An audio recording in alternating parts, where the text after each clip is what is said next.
Hello, everyone, and welcome. Thank you so much for coming today. People are filtering in, so while we're waiting for everyone to join, if you wouldn't mind putting in the comments where you're located.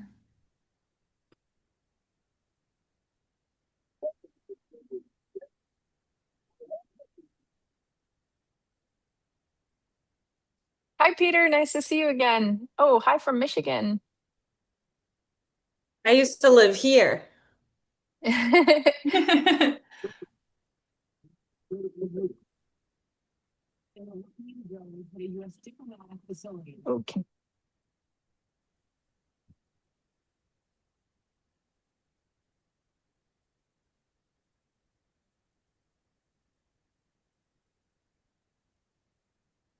Wow, there might be someone from almost every state. I know. Who's had the most snow? And not me.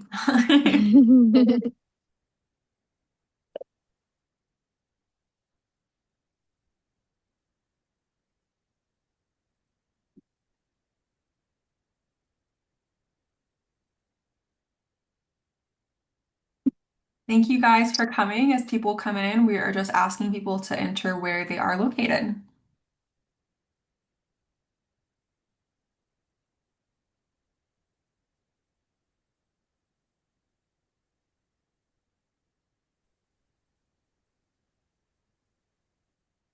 Brooklyn, very nice. How did you handle that nor'easter? Heard it was pretty bad. Oh.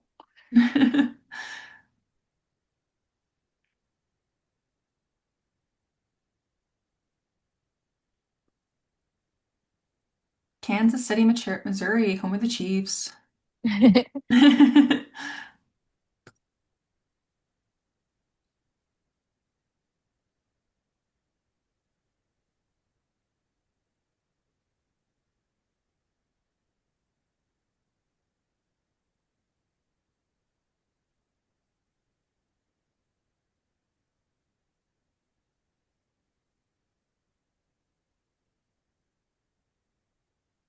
Alrighty, well, thank you guys so much for joining us today.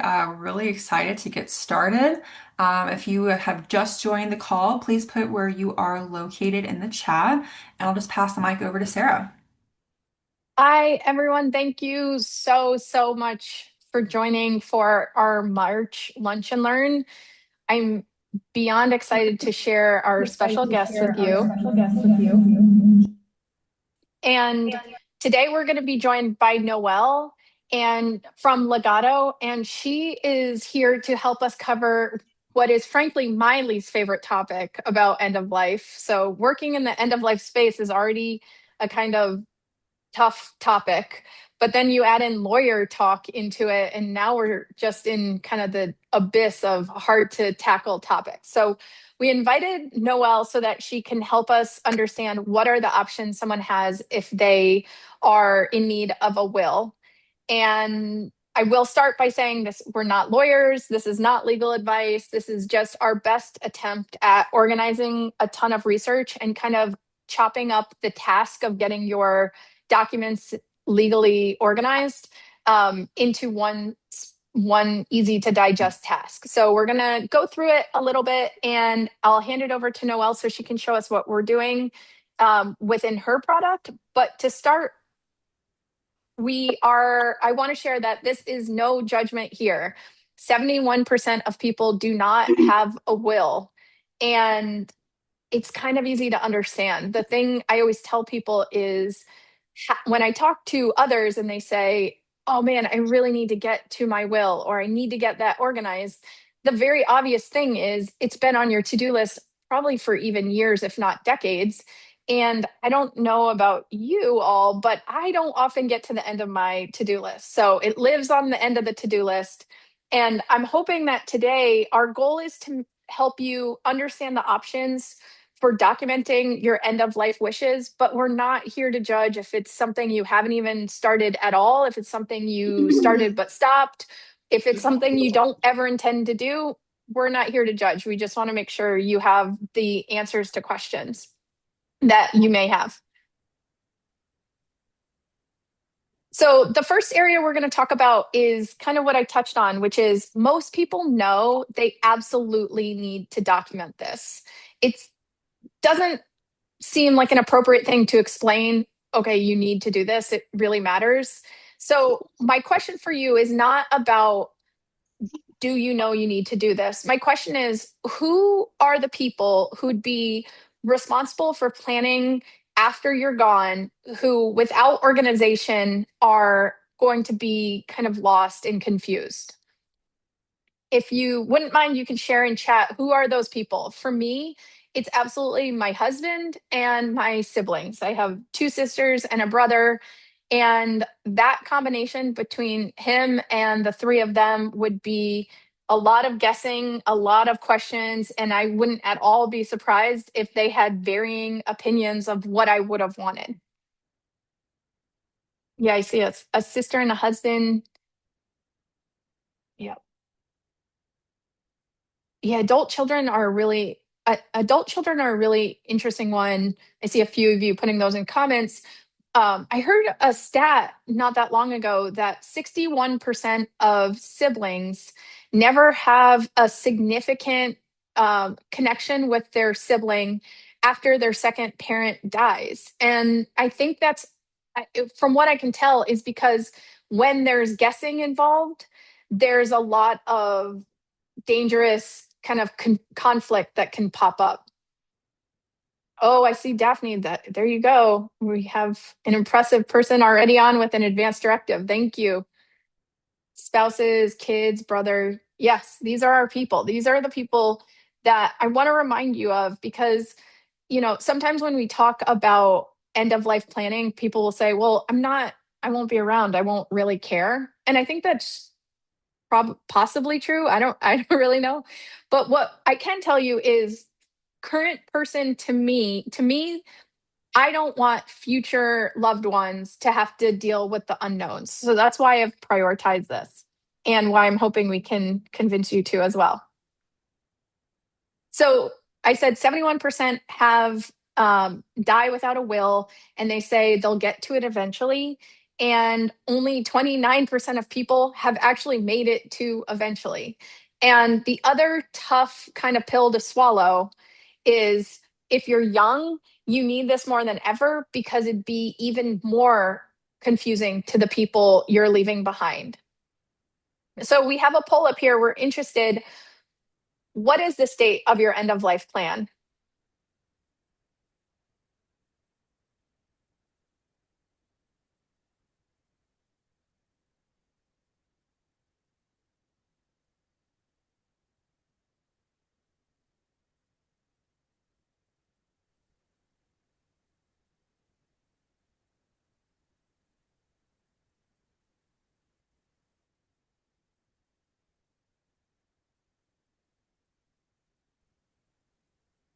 Closing the poll in the next 10 seconds. So we have a good mix of people. We have a bunch of people who are intending to get to it, some who have something that's incomplete or outdated. We have a handful of people who have shared their preferences, and impressively, we have 11 of you who are all set. So congratulations. I'm already proud of you. So when I think people are thinking about what do I actually need, this is why we have Noelle joining. On the left, I have kind of just on purpose a confusing list of problems that you need to, or preferences that you need to get organized. But what this all boils down to is two things. You need to document your preferences and make sure they're legally Michelle? binding.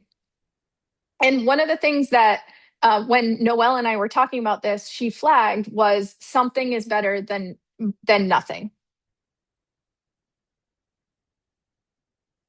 So with that, I'm going to hand it over to Noelle. If you don't know who she is, she's the founder of Legado.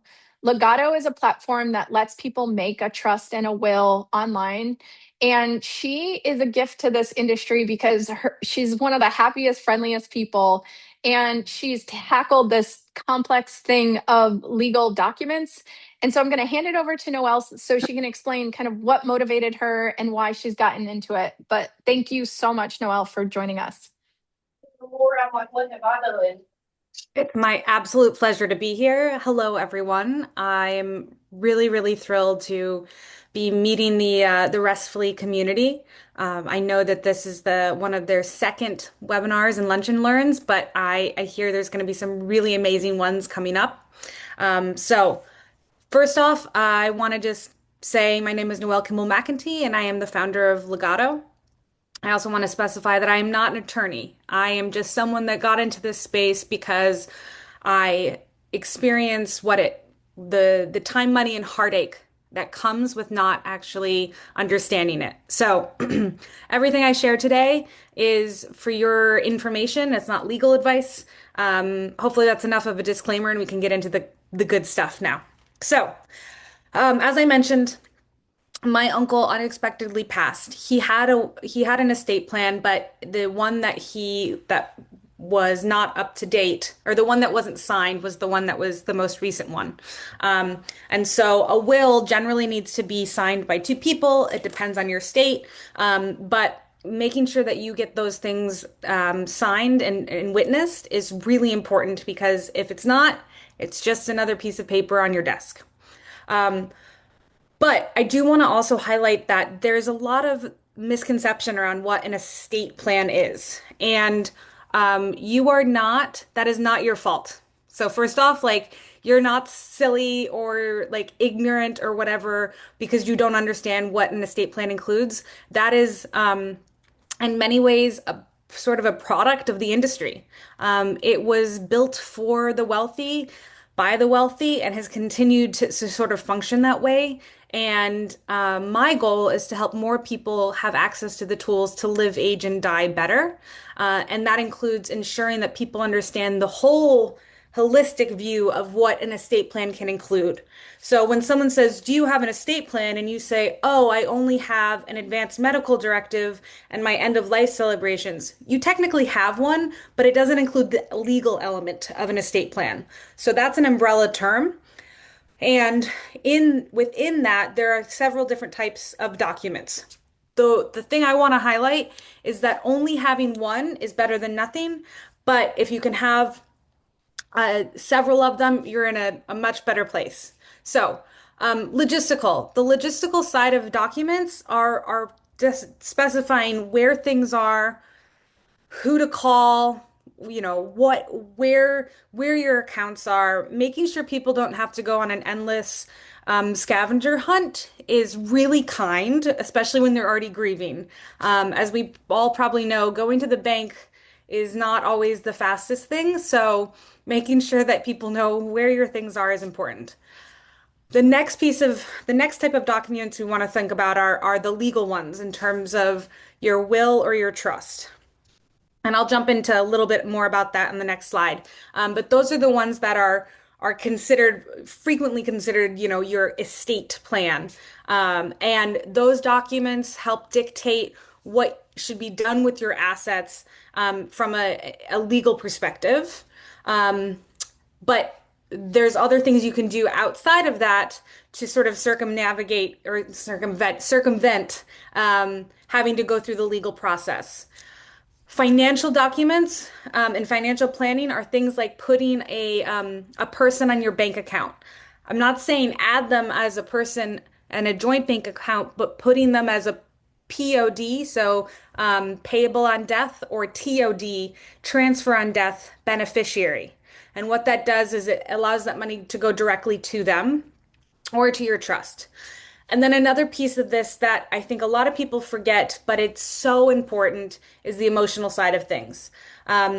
We frequently say, "Okay, I've done everything. I've got my will, I've got my trust, I've set up my advanced medical directives." But what about your end of life celebration?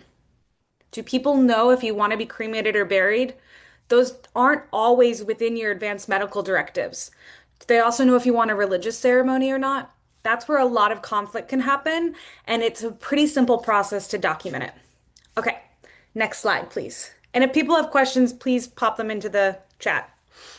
So, here are all the documents, and no, I will not be quizzing you on this. But I want you all to understand why this can feel so overwhelming because everyone's throwing out all these different terms. But what I want to highlight is that a lot of these documents can sort of do two things, but this is a good way to understand the various sections. So, logistical. One thing I heard recently is that a friend can't get into her father's iCloud account. He didn't have much of an estate, but there's no way for her to get into his iCloud account to see his memories, his documents, his photos, all of the stuff that normally we would have found in an attic. It's all on his phone. And so setting up a legacy contact or the term is going to come to me in a moment of what it's called for an Android, so forgive me, but essentially it's your legacy contact. Those types of things are so important. And in your estate plan, you can also list where those accounts are so people aren't searching, through your phone. Organization is key. This is also where I want to highlight the difference between a will and a trust. So, many people assume that a will is going to keep them out of probate. And if you've heard of probate or experienced it, um, the you'll understand that many people call it a sort of a four-letter word. It is on average takes 14 to 16 months, about 20 hours a week of work, and can cost somewhere between 3 to 10% of the total estate. And those go to court filing fees, attorney fees, so on and so forth. So a will is great because it makes sure that people know where your assets should go and your things should go. However, if you want to avoid that, you can get a revocable living trust. A revocable living trust is something that you can change, which is why it's called revocable. There's only two types of trusts, revocable, irrevocable. There will be different types of names put on top of that. Dynasty trust, Medicaid trust, all these different things. But those are sort of like functions of those types of trusts, sort of like a marketing shtick. But really, there's only two, revocable, changeable, irrevocable, not changeable. I personally focus on revocable living trusts because those are the types of, that's the type of tool that helps you keep your assets out of probate and also make sure that your home is transferred to your loved ones and your beneficiaries in the most seamless way, avoiding that long process of probate. Here's how I'd explain a will and a trust in a visual sense. Oh, you could say, consider you're going into a supermarket, right? We're walking around. We have, in one hand, we have our list of ingredients we're purchasing. In the other hand, we have our recipe of things we're going to make that evening. If I walk into the store and I start picking up all of the items I need for the meal that night, and I trip and fall, all of those items go everywhere. People don't know what's rolled under the shelves. They don't know what I have already acquired, where things are, and they can't easily step in and continue the shopping and make sure that everything goes smoothly for the meal that night because they don't know where everything is. A will is directions for a judge, but it's not clearly outlining it's not allowing those things to go directly to that person. There's that extra bit of work of finding things, right? So think of a will as going shopping without a shopping cart. A trust, you walk into the store, one hand you have your recipes, one hand you have your list, and as you're going through, you're putting your items into the cart. Now, if someone needed to come in and step into your place, they'd know where everything is, and those items could quickly be given to other people based on your wishes of that trust. Hopefully that made a little bit of sense. Anyone have questions? Okay. Um, the summary here is that there are a lot of different documents. It's helpful to figure out what you really need. The main thing I would say is you need at least a will or a trust. If you have a trust, you should have a pour over will with it. So it's not an either or, it's an and. And most people that are helping you create trust know that, but it's something to keep in mind. I'm gonna skip forward unless there's any other questions here. Just to interrupt real quick, I also should have said this because it's a lot of stuff we're covering. We're going to send out a recording of this and the notes of this. So if you're not capturing everything, don't stress out. Awesome. Okay, so there's a few different ways to create an estate plan and get a lot of those documents. And uh, the standard way that many people do is go to an attorney, which is great, and especially great if you have a complex estate. So, say for example, you need a special needs trust, meaning you'd like someone to be taken care of, as some sort of dependent. Normally, those are things that are good to go to a local attorney for because there's a little bit more nuance there, and you want to make sure that you're really getting it right for that specific situation. Another example of that, and I think someone mentioned this, is the Medicaid asset protection. That is an irrevocable trust. A lot of people look to do that. That's not a revocable trust like the ones we provide. And that's also a great thing to go to an attorney for. The things to really think about when you're going to an attorney are this. It's good to ask them what their fees are up front, right? You don't have to walk in there blindly and just sign a check at the end. Ask them, what are your standard fees for a revocable living trust? Or irrevocable, whatever it might be. And also ask them what would make it cost more. Um, Sometimes I hear that attorneys look for a list of assets before they actually create the trust, and that's a way for them to better understand how much money you have. They don't need that to create the trust and to quote you. And they also don't need your social security number. Just give them the least amount of information as you need, and also ask around, see who people have enjoyed working with. Um, the other thing to consider is that a lot of times if you're working with an attorney, they may not be tech enabled. So if you're looking for something that you can do from the comfort of your couch, or say take some time with you and your partner, it's not always there. Some attorneys have that, some don't. And if you want to make amendments, sometimes those fees can add up. But overall, if you're looking for something super custom, if you have a very complex situation and you want to build an ongoing relationship with an attorney, they are definitely the right fit. Um, oh, and one other thing is you want to ask if they're funding the trust and that support is included. Side note, the word funding of a trust is really confusing. You're like, Noelle, why would I put my money and like what money am I supposed to be putting in this trust? You're not actually transferring money into the trust. You're titling assets to go to the trust, to you as the trustee. Meaning, if I have a bank account and I want to make sure that that money goes to my daughter because she's a minor, or life insurance, I can't have my daughter as the beneficiary. She can't get access to that until she's 18. But I'd want someone to get access to that to take care of her.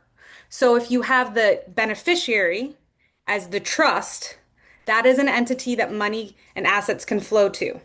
So funding the trust is essentially titling your assets to your trust and the name of the trust. It's not a bank transfer. Hopefully that is helpful because that can be very confusing to people. It was confusing to me when I first learned it. Any questions on this?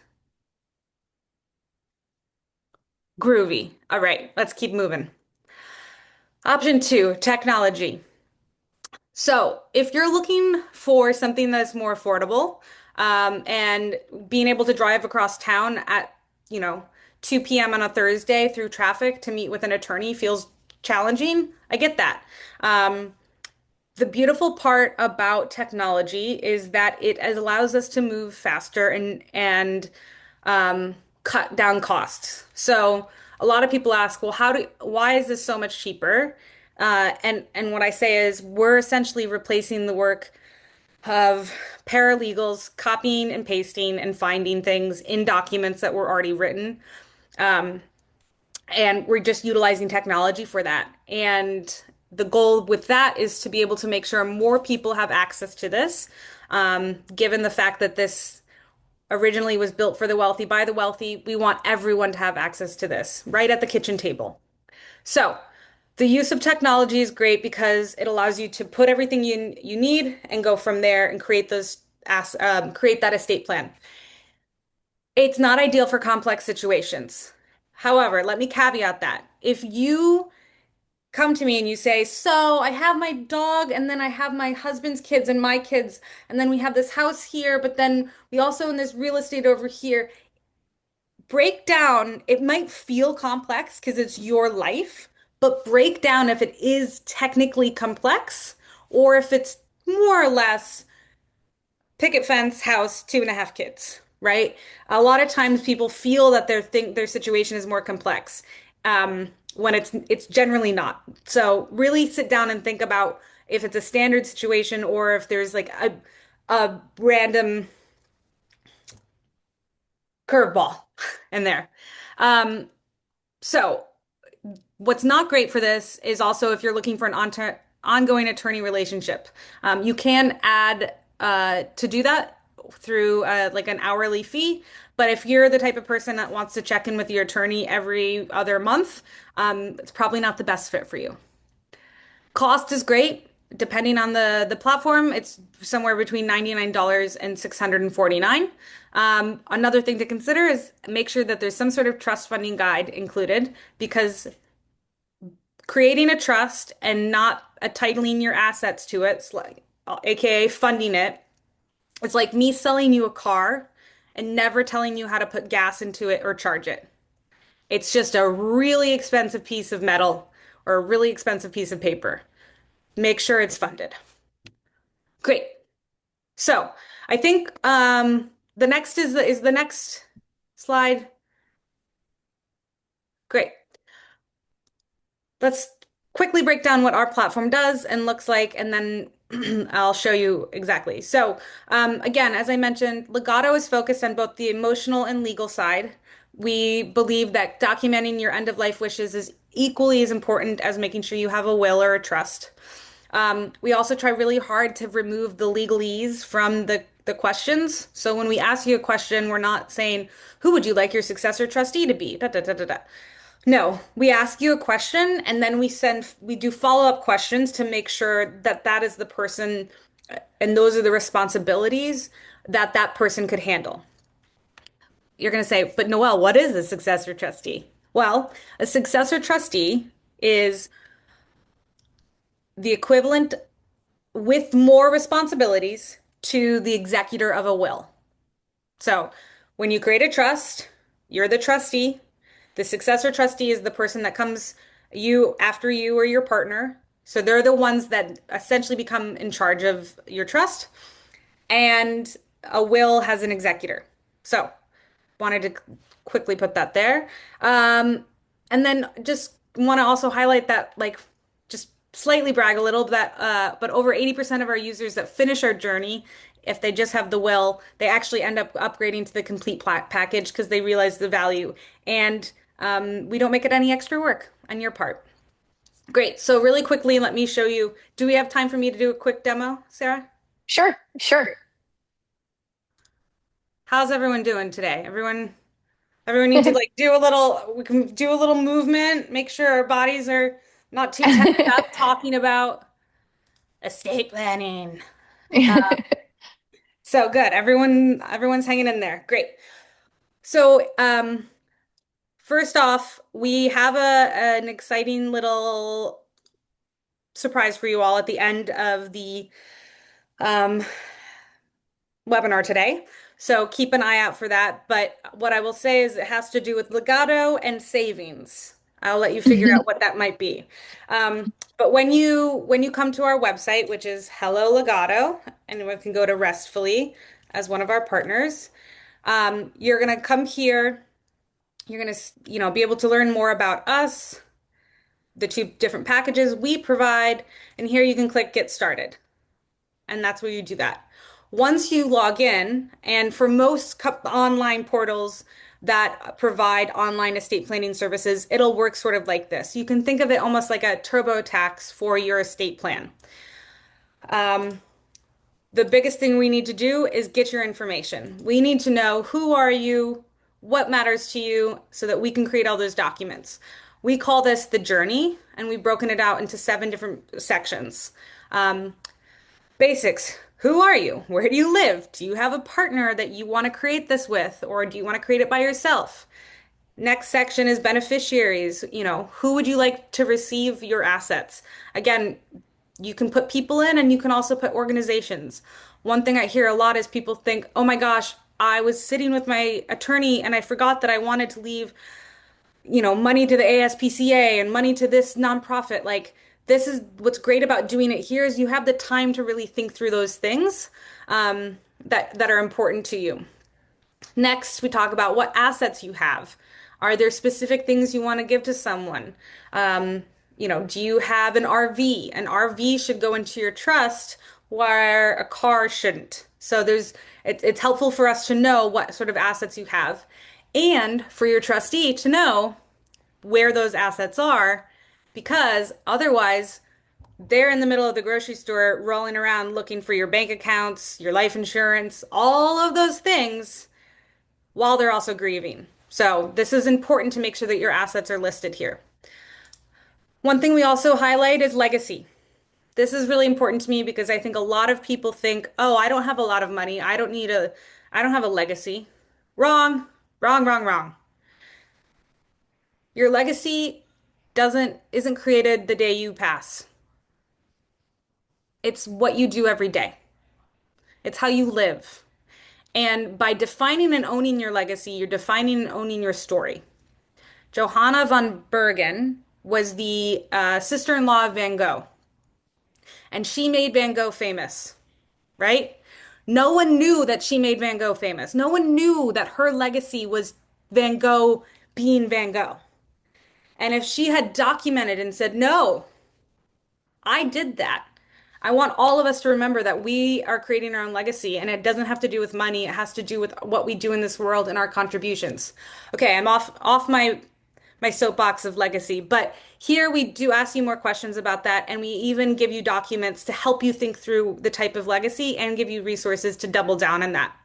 Next, we have end of life celebration. As I mentioned, it's great to have your end of your advanced medical directives. We do include that, but people also need to know what you'd like done at the end. Outside memorial, inside memorial. What are the details?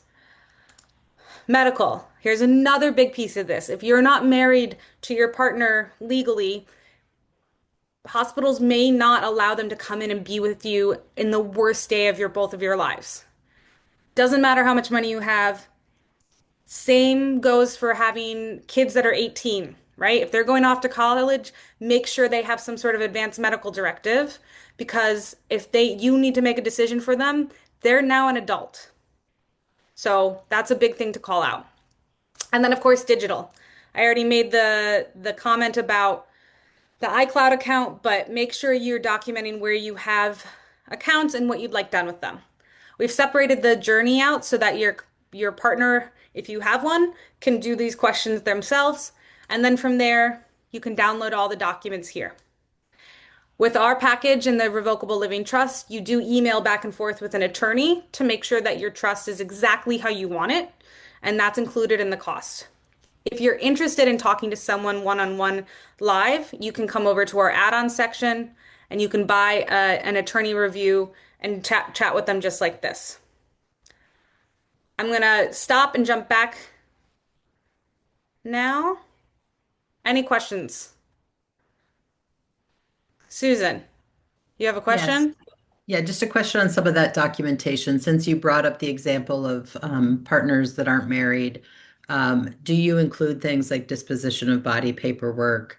I recently learned that those, advanced directives obviously end on death, and so disposition of body often needs a separate documentation to allow a non-married partner to do that. And that may You be know, state specific, but I believe that's pretty state specific. okay. And I don't know the details on that, but I know someone that is specializing in that. So if you want to shoot me an email, I'd love to connect you with them or get you more answers. I think Great. the one thing that's great is that a trust doesn't require you to be married to create it. Correct. Yeah. Right? So you Yeah. don't have to be married to your partner. And the other good thing there is when it comes to your advanced medical directives, same thing. And having the celebration of life where you write down what your wishes are and you sign it, it's not like it's not a will or a trust. It's not as legally binding, Right. but it's a makes a big difference when you've signed it. Um, Yeah. yeah. Okay. Thank you. Okay. Hi, Kamala. Yeah. Hi. Are you going to cover the cost of the Legato format? Yes, I we're haven't. gonna. Yep, on the next slide, actually, we're Oh, gonna do a side-by-side comparison so you can see all of them in one place. great. It's a good question. Maybe we should Thank have you. led with that because that is kind of what this all boils down to is Yeah, money when we're right. But talking about legal. sneak peek, it's very Yeah, we have a competitive. coupon. Noelle's been very, very generous too. Um, I think Therese has a question too. Yeah, I have a question kind of regarding the software alone, and I have several questions. So I don't know if perhaps I should just send a follow-up email to have those questions Yeah. answered. Sure.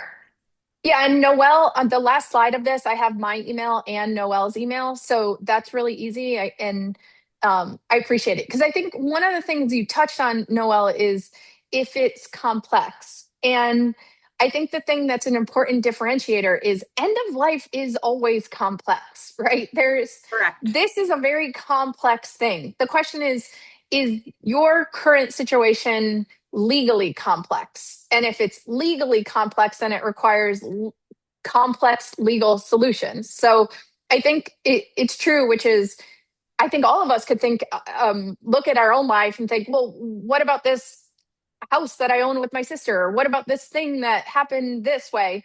And I think that's actually the reason I appreciate your point, Teresa, about um, I have three questions. Maybe I should just email them. I think we can flood Noelle's email inbox with questions because it is kind of the difficult part as well for me. So I appreciate it.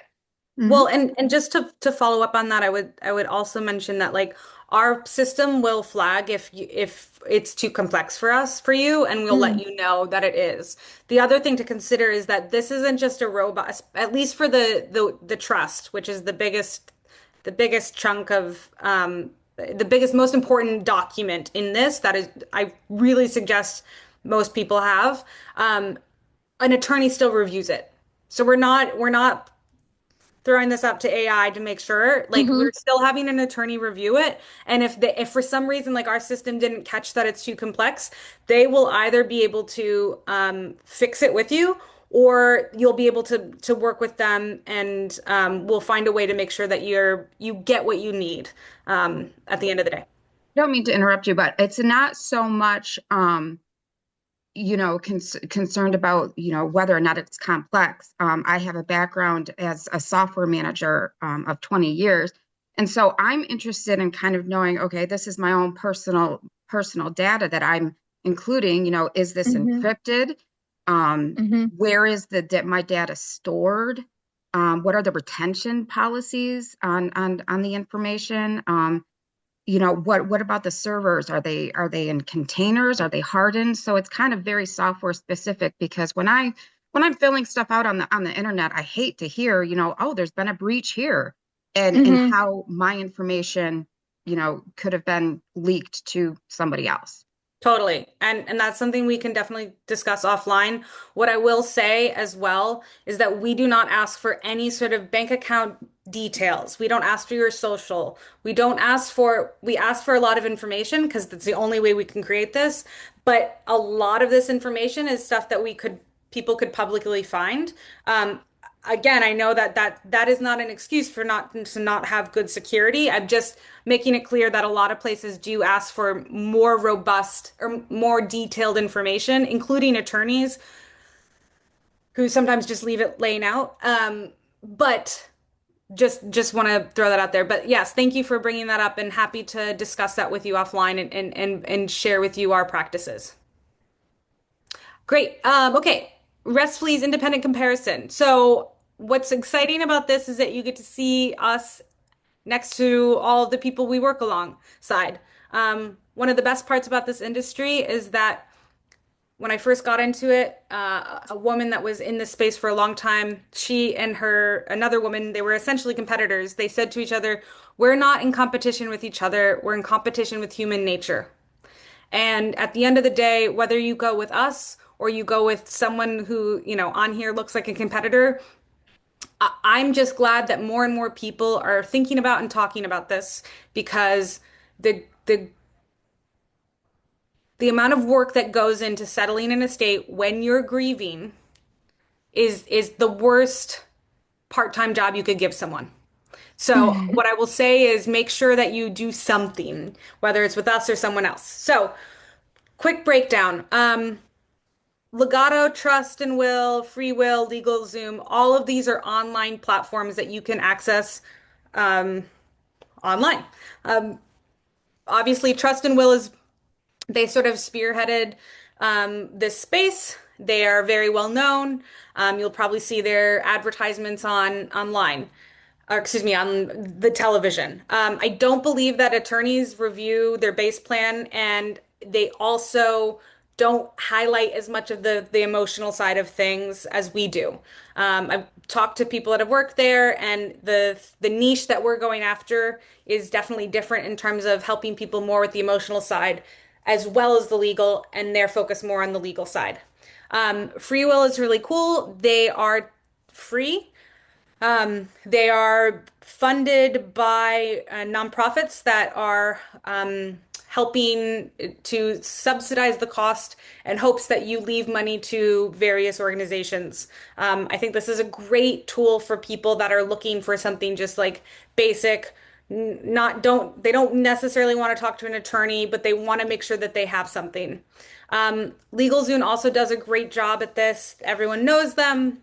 Their packages are also equally as accessible, but again, they have a lot of other services on the platform. They're not necessarily as focused on one thing as such as we are. So it really depends on what you're looking for. And then, of course, a traditional estate attorney. What I will say is the price point that I generally hear most people get for a solid plan is about 2,500. So if you're getting quoted 4,500, 8,000, it's probably for a very complex plan. And if it's not, then do your research and talk to a different attorney. Any questions on No, this?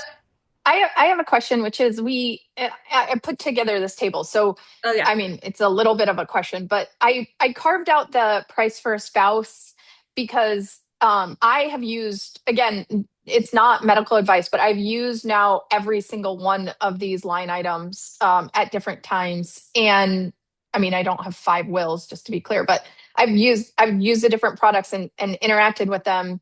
And one of the very clear things, specifically on Trust and Will and LegalZoom, two great products, is that there's this additional $100 if there's a spouse included. I found out today earlier when you told me, Noelle, which I had no idea, that in Legato, if you are all under the same trust and will, there's no additional cost. Can you help me understand that difference? Yeah, so just if you're creating this with a partner, both your partner and you could get a will separately for the same cost, $99 total. If you are creating an estate plan, or excuse me, with a trust with us, it's $499. If they want to create their own, it is a separate cost. But again, the point being that generally it's the same. Most people are coming to us wanting to create it with a partner, so we made that the more economic option. Great. Thank you so much. And then, yes, the kind of you touched on it. Free Will is a really fantastic option. They partner with 2,300 or so nonprofits. So those nonprofits help feed their ecosystem. The other thing I would say is it's pretty simple. One of the things you saw Noelle talk about were what do you want to happen with pets and kind of both legal things, but also emotional things. So one of the reasons I love Legato has been that dovetail between legal things and emotional things, and where that combination lives is really not that well considered in many of the other options. Thank you. Want to jump Cam, you have a in question? here? Yeah, I saw that Yeah. Peter put in a really great call out slash question in the chat, and I was wondering if you guys had a response to it. Yeah. So awesome call out. Peter was asking more about advanced care plans like medical will, um, also known as a living will, which is actually a really good distinction for people to know. A basic will and a living will are two different things. A will is a legal document that talks about your assets, right? A living will is a medical will, and that has to do with it's like your designation on various medical um, choices if in the event that you're incapacitated. So Peter got into asking more specific questions about like CPR and DNR. We don't get that deep into those types of advanced medical directives, but we do ask questions, and based on your answers, we actually recommend that you go and get additional advanced medical directives, say from your doctor, if it's, a DNR or what have you. The only advanced medical directives that we provide are state specific. So if you live in New York, that's the one you're going to get. That's the one we provide. And we do that specifically because we want to make sure that that state recognizes your advanced medical directive and there's never any question.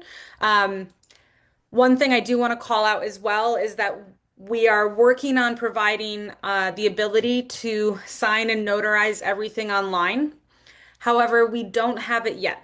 And the reason being is that wet signatures, so live signatures, are generally they're just accepted in more places. And until the US is a little bit more comfortable with online notary and digital signatures, we err on the safe side where we recommend everyone print things and get them signed and notarized at, say their local bank. It's your choice on how you want to do it. If you're like, I'm not going to die for the next 50 years, so that's definitely not going to be an issue then. No one in, no county or what are those called? Credit union in some deep county in North Carolina is going to ever question this 50 years from now, then you're fine. But I do want to call out that we do figure out the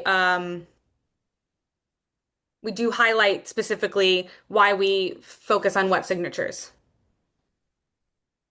That's great. And the other thing I would add is I'm fairly certain that's a really similar. Like I know free will, for example, requires you go get things notarized. At least I believe. Yeah. Again, things change, people add new features. So when you're making the decision to do this, I just double check all this. Any questions on this slide? Great. Really quickly, if you know about Restfully, you probably know about the grief personas. It's one of the key tenets in what we offer, which is there's 4 ways that people commonly grieve. The quiet anchor is known for grieving on their own timeline and in their own space. The open heart tends to grieve more similarly to someone you'd see on TV crying and with community and those around them. The steady hand tends to grieve by um, organizing logistics and getting things done. And the seeker tends to look for meaning in both spiritual and religious frameworks. So, what we really want to come back to on this, and I know Noelle, KM, and I all feel very strongly, is what we want to help is help you get this across the finish line. And so, one of the ideas that we put on this slide is the 4 different grief personas. If there's one style of persona that tends to resonate with you, for example, I'm the steady hand, we put very specific how to think about getting accountability. It's really one of the hardest parts. And what I would say when it has to do with end of life, it always helps to tag in someone who will be the person left with the problem because now they're incentivized to help you. So there's more about grief personas on our website and we'll send those out after, but this is just a quick update so you can see that. The next one is we made this a QR code that if you want to commit to getting this done, if you take a photo of this, it will pop up a text message, and that text message is pre-populated with a brief message that says something like, hey, I'm committing to get my end of life documents in order. Please hold me accountable to that while I do. It's pre-populated with the Restfully phone number. So if you send it to us, we'll send you text messages. We'll stay on top of it. If you don't want to send it to us, you can also remove our number from it and send it to people you care about. So the big takeaways from this that really matter to me, and Noelle, if there's anything afterwards that you want to make sure we've hammered home, but the big takeaways from this are there are options for every budget. Having a clear documented preference is the kindest thing you can leave the people you love. And this is one of those problems, unfortunately, those adult problems where putting this off, the longer you put it off, the worse and more complex it gets.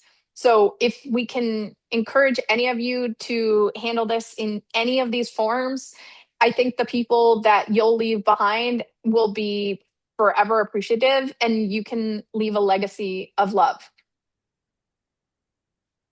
Yeah, and I'll just quickly add on that. I hear a lot of times people say, well, I have to do more research and I don't know about this and I don't know about this. And there's so many things that just like hurdles that you keep putting in front of you. Um, the best helmet is the one you wear.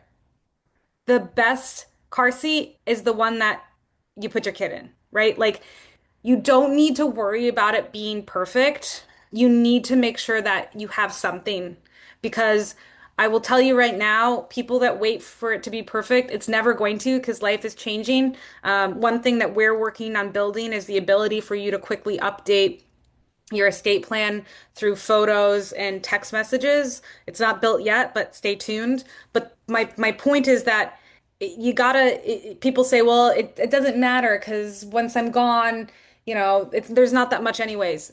Trust me, every story I hear is like, if they just done a little bit, it would have been easier. And yes, even if it's not perfect, there's still gonna be some work. I promise you it's gonna be less work and less hard if you do something. So, I um, love that. yeah. It's a good start.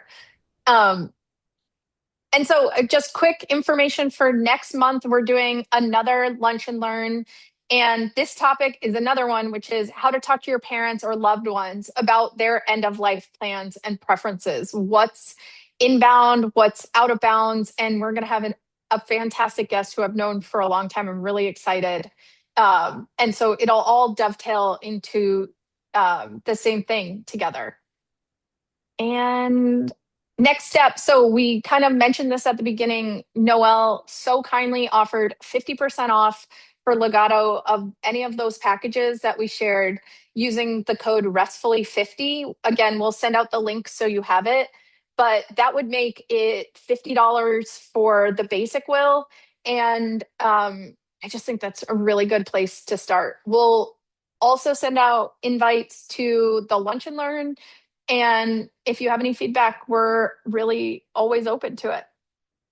And so this is the last image I used. And the reason why is if you don't have a will yet, I understand the feeling that you are at the bottom of a mountain that you're trying to climb. But what I would like to remind you is just by attending this conference call, you are like 30% done with it because you've already kind of hopefully understood which your next steps are. And if you're stuck and confused, our emails are right here on the screen, and feel free to contact us because it matters to us that we're not just giving you a ton of information. Consider it part of our responsibility to encourage you to take this next step. So I can't thank you enough for even attending, and Noelle for the fantastic coupon and just commitment to helping people. So thank you all very, very much. And I hope to see you at our next lunch and learn. Thank you. This was a pleasure. I'm so glad I got to meet you all. What a great community. And I hope to be able to support you or at least stay in touch. Thank you. Thank you. Thanks, Noelle.